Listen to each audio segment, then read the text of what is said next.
If you're thinking about filing for an LLC, think again.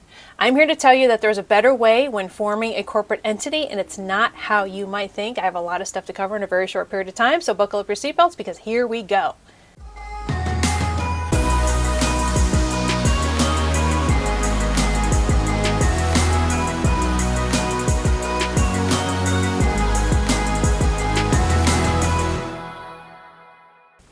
So back in 2011, I received an IRS letter on one of my LLCs that I had formed in the state of California. And it basically said this. It said, listen, we do not recognize a single member LLC. You either have one of two options at this point. Option A, you can add another entity or another person to make it a legal two-member LLC because we don't recognize single-member LLCs, or you need to change the designation of your corporation to basically be something else other than an LLC. Well, I chose option C, which was to dissolve it altogether, which is what I ended up doing with that particular LLC. And it taught me a very important lesson, and that is that the IRS, the federal government, does not recognize a single member LLC. So yes, you can form a single member LLC in any state pretty much. California, Nevada, pretty much anywhere you can actually file for a single member LLC. The problem is when you actually file your annual tax returns with the government, whether you have $0 to report or not, you still have to file. They're not going to recognize a single member LLC, and you're going to get popped for it. So there's so many different CPAs and lawyers out there who are pushing this whole LLC thing, but they're not telling you the full story on how the whole thing works. And so they're not telling you the truth, and that you probably should not file for a single member LLC unless you actually have another partner, right? So making it a two-member LLC, or you have another business, another corporation to add as a second partner for your LLC. That's the only way you should actually do it. So my advice to you is to not do it at all if you don't already have a business partner. Don't just throw your spouse on there just because. You actually have to have a real physical business partner or another corporate entity to make this for the second partner. Now, it's debatable on whether or not an LLC actually has enough tax benefit to make it worth it. In fact, depending on how you're filing your LLC, or depending on how it's actually set up, or what your tax filing looks like, of course, is a CPA question. But I already know that an S corporation does not pay any taxes at all. All the complete flow down comes to me as the owner through the K-1. So all the profits of the corporation comes to me through the K-1, and then I file that. It's almost like a 1099 from your corporation. And there's no corporate taxes for an S corporation. That's different though for an LLC, again, depending on how it's set up and depending on how your tax filing goes. So if you're not sure, definitely think about doing an S corporation instead of an LLC, because it's unfortunate, but most CPAs really don't know their ass from a hole in the ground. I hate to say that, but they just don't, and they always push this idea of an LLC, not realizing that the federal government does not recognize or doesn't even like single member LLCs, all right? So you're probably thinking, well, Monica, all this stuff about LLCs, like who is even going to need an LLC or any kind of corporate entity? Well, I'll tell you why. I don't care if you're a janitor, you're a school teacher, whatever it is that you're doing, pretty soon you're going to have some kind of side hustle to not only survive, but to thrive in the months and years to come, just based on how hyperinflation is going, right?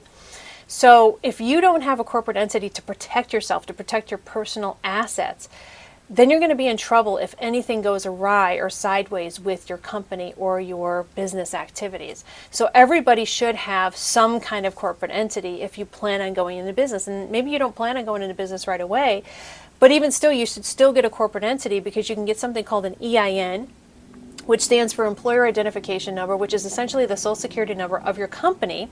And so this will allow you to be able to get business credit.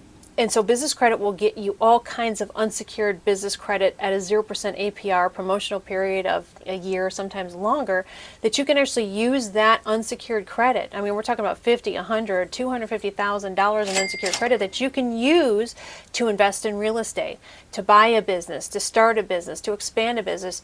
You can use it to build wealth. You're using OPM or other people's money to build wealth, and you're not going to be able to get that kind of money with personal credit. I don't care if your FICO score is 800 or 850, you're still not going to qualify for that kind of unsecured credit. Plus, the problem is using your own personal unsecured credit to get money to buy a business or to invest, you are weighing your FICO score down. You're weighing your personal credit profile down heavily, because all of the stuff, all the usage of those personal credit cards and those personal loans lands squarely on your personal credit reports. And so unfortunately that weighs down your FICO score, and then of course you become less and less credit worthy with each loan and each credit card you rack up to try to start and build a business. So instead, if you use business credit cards, then those are not reported on your personal credit profile. Unless of course it's Discover Business. Don't get a Discover Business card or a Capital One Sparks card for business, because those will both report on your personal credit.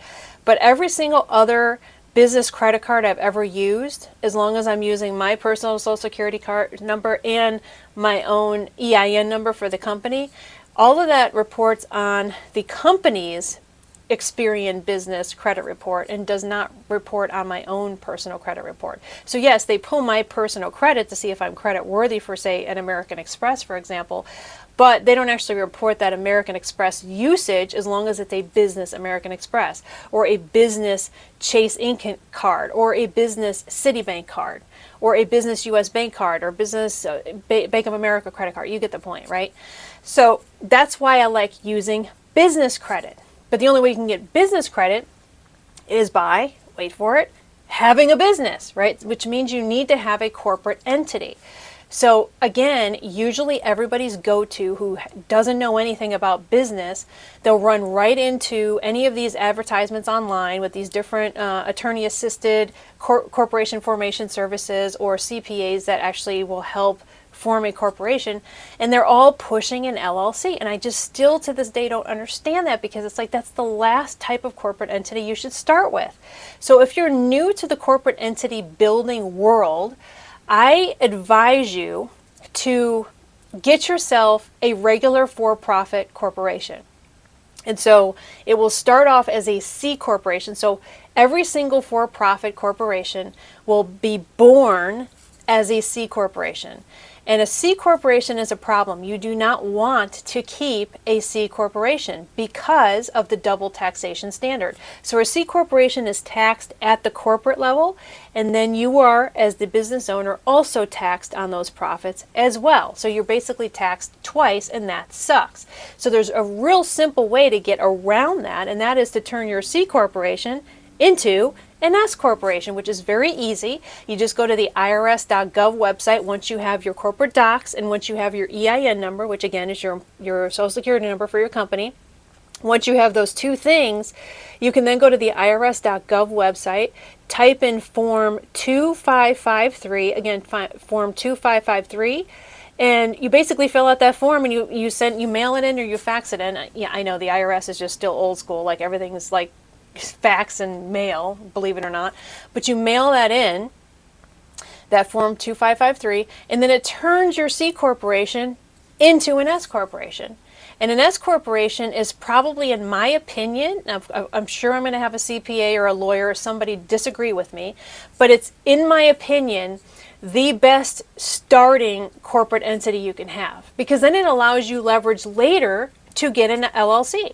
So now, later on, you can use that corporate entity, that S corporation that you formed, and yourself as now two entities to now put on your next LLC, right? And now you're fully compliant with the U.S. government, which is the most important to me, because it's a hassle when you're not compliant with the IRS. You might know that. I definitely know that. So you always want to be compliant with the IRS, and you're not compliant as a single member LLC, you know, shareholder, owner, etc. So that's the way I would do it. So again, I don't care if you're a school teacher, janitor, you do DoorDash, whatever the case may be. The reality is things are shifting so quickly when it comes to the economy. And very likely you're already starting to think about or dabble in some kind of side hustle business, whether it's an online business, whether it's Etsy, whether it's selling on eBay, if people still do that, whatever the case may be. And you need to have a corporation to protect yourself personally. Now, it might not be important today, but the more money you start to make, the more you're going to want to protect your personal assets and keep everything separate for, you know, asset protection, for bookkeeping purposes, for tax reasons, etc., etc. And you're going to want to have both your personal and your business. And the most important part, in my personal opinion, is to be able to access business credit, OPM, or other people's money. And the only way you're going to be able to do that on a maximum level is to be able to have a corporate entity. Because let's face it, even if you have an 800 or 850 personal mid-FICO score, you're only going to be able to qualify for a certain amount of unsecured credit personally that you can then use for business credit purposes, like to build a business, to buy a business, to invest in real estate, etc. And the last thing you're going to want to do is use your personal credit for the purposes of building wealth. And here's why. It's because when you borrow money personally on any credit card, for a signature loan, etc., that goes on your personal credit report. It starts to weigh down your credit worthiness. It weighs down your FICO score. It basically starts to drop everything because it looks like you're over leveraged. And then all of a sudden you become credit unworthy within a short period of time. So the last thing you want to do is use unsecured credit personally to be able to start the process of building wealth for yourself. So instead, get yourself a corporate entity, even if you don't think you're ready for a business yet, just for the mere fact that you're going to want that EIN, because that's the Social Security number for your business, right? And you're going to want that EIN to start getting business credit cards, okay, like Business American Express, Citibank, Chase Inc., U.S. Bank, Bank of America. There's a ton of different unsecured business credit cards. Many of them, especially Chase Inc., will allow you to have a 0% APR for about a year, which means you could basically use other people's money for free for a year, right? And you can use that to buy a business, for example, or invest in real estate, or something that's going to give you some kind of long-term cash flow benefit. So that's why you're going to want to use business credit, because the business credit does not report on your personal credit, with the exception of a couple credit cards that I know. Like, for example, Discover Business. You don't want a Discover Business credit card because that will report on your personal credit. And you don't want a Capital One Sparks Business card either, because those two cards will report on your personal credit report, and that will weigh down your FICO score. You don't want that. But all the other business credit cards I've ever had, none of them actually report on your personal credit, which means that your personal FICO score will keep going up because it's not going to be weighed and lumbered down with all this credit that you're going to be able to get with the business credit stuff. Now, the other good news is that when you have business credit, you will get so much more money from each bank than you'll ever dream of getting on a personal level. So, for example, case in point, I actually mailed off 2 credit applications that I got at the same time from Bank of America. One was for me personally, and the other one was for my business, right? So just for an experiment purpose, I mailed both of the applications off. They were pre-approval, pre-screened, pre-approvals that I received. And Bank of America gave me only $5,000 for me personally, based on my personal FICO. And for my business, I believe it was around $28,000 that they gave for my business. And my business was brand spanking new. Like, I had just formed it within 6 months before then. So there was like no history, no tax returns filed, like nothing, right? So that's case in point that banks will give a business a lot more money than they will ever give you personally. So that's another reason why you want to get a business going, so that you can access this business credit, which you can do a lot of investing and a lot of, finding a cash flowing business. Maybe you could find a business that's already functioning, like on a website like flippa.com, for example, that is already making like a few $1,000s a month. And maybe you can buy a business with some of the unsecured credit that you're able to get. And even better, like I said, most of these business credit card companies are offering 0% APRs for 6 to 12 months. And all you have to do is pay the minimum payment every month, and you can literally buy a cash flowing business pretty much for free. You just use the cash flow every month from that cash flowing pre-existing business that you bought, and you use that cash flow to pay off that credit card. Once the credit card's paid off, you have that cash flow forever, as long as you're properly operating the business. And the cool thing is, when you do buy a business from a company like flippa.com, for example, and the company owner who sells you the business, they're going to actually tell you how to operate the business successfully, so that you're not flailing in the wind trying to figure it out on your own. Because there's nothing better than buying a tested and proven business concept than trying to start a business on your own. Trust me, I've been in this business world for 30 years.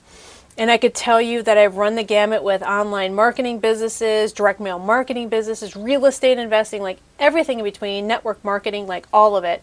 And I could tell you that it's so difficult to start a successful business from scratch. You have to really know what you're doing.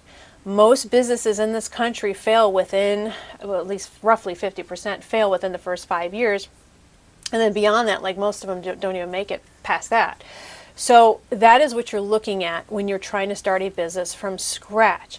So unless you know a whole hell of a lot about a business that you're about to start, because maybe you worked for somebody for 15 years and you just know how the business works, the likelihood that you're going to be able to start, say, an online business just based on somebody's YouTube videos about how to start an online business, and you're really new to the whole thing and you don't know what's going on, is pretty close to 0%. So my advice to you is to maybe look at different things online that are already pre-existing, tested and proven concepts of businesses that are already successful in making a cash flow, and taking a look at those and buying some of those, and then getting your feet wet and having the owners of the company basically guide you in continuing to make money and cash flow with those businesses. And then again, you get that free money from your 0% APR promotional period unsecured business credit cards, and you use those credit cards to buy those businesses, and then the cash flow of those businesses can pay off those credit cards before you even have any interest due at all. And so it's like the very best way to be able to build wealth using OPM, and even better, getting involved in businesses that are tested and proven rather than something that you're trying to start from scratch, which is ridiculously risky. It's like, I don't even know that I'd recommend that anybody even do that at this point, because it's so risky to start a business from scratch, especially if you really have no idea what you're doing. And you know, sometimes you think you know and you really don't have any idea what you don't know, and that's the real danger and the real risk in that. So for those of you that are thinking about starting an LLC, I would think twice about it. The only time that you should start an LLC is if you actually have a physical business partner, right? And don't just whip your spouse on there unless your spouse has really good credit and you don't, in which case you could use their credit to get yourself unsecured business credit. Otherwise, if you are dealing with a single member LLC filing and that's all you got, don't do it. I recommend that you get yourself a for-profit corporation, turn it from a C corporation to an S corporation the very moment that you get your corporate docs and EIN in the mail. Get your Form 2553 going with the IRS, mail it in, and within about 6 weeks you get a letter stating, congratulations, you are now an S corporation. You can now file 1120S, which is your tax return form every single year, which is due on March 15th. And then you're in business. You can use that EIN to start getting unsecured business credit. Now, I do warn you, I do recommend that you wait until you have a mid FICO score of 720 at least. I like to see 750, but 720 at least, to be able to start accessing unsecured business credit. So if you don't have good personal credit, start working on your credit. I have a free credit book that you can download right away. You can go in the description box below and actually get the free credit book that will show you everything that you need to know to fix your personal credit, as well as the process of starting to build business credit.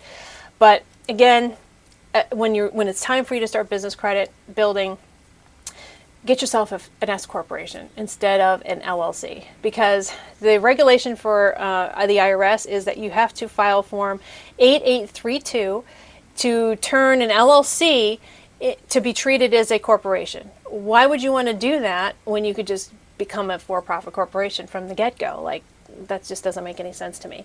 So again, you're going to find everybody online, LLC, LLC, LLC. Everybody's all about LLC.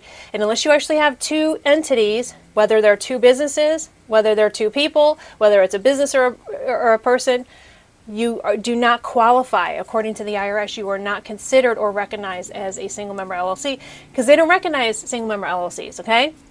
So just don't do it. You don't do it. You can use your first S corporation as your partner.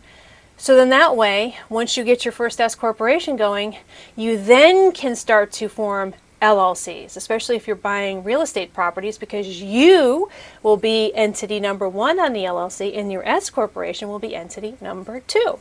So then after you get your first initial S corporation going, then and only then can you start to get LLCs, because now you'll have 2 entities instead of just 1, if that makes sense. So that's the way I've done it over the years. This is my personal opinion. You can do it any way, but I do warn you that there are a lot of attorneys even and a lot of CPAs who might disagree with me. And Yet at the end of the day, they know damn well, if they're smart, that is, a lot of them aren't, but if they're smart, they know damn well that the IRS does not recognize a single member LLC. And it's like, well, it's your job to know. You're a lawyer, you're a CPA, you're supposed to know this, right? So they're misleading people into thinking that they can have a single member LLC, and in fact, you actually can't, because it's not legal at all. Another thing that I wanted to bring up, this is a new thing that I have a lot of people asking me about. It's the BOI, and so everybody's freaking out because they're like, "Oh, beneficial ownership information. This is a new federal government regulation. You know, you can't be." For example, I talk about, like, there's 4 states that are anonymous states. So if you don't want people to know that you own a business, for example, because of this highly litigious society that we live in, maybe you want to have an anonymous corporation, which you can do in Nevada, Delaware, Wyoming, or New Mexico. Those are your 4 states. So again, that's Nevada, Delaware, Wyoming, or New Mexico. Those are your 4 anonymous states. And you can actually form an anonymous corporation in any one of those states, right? However, people are freaking out over this whole beneficial ownership information thing that the federal government is demanding, as it's a regulation that started January 1st of 2024.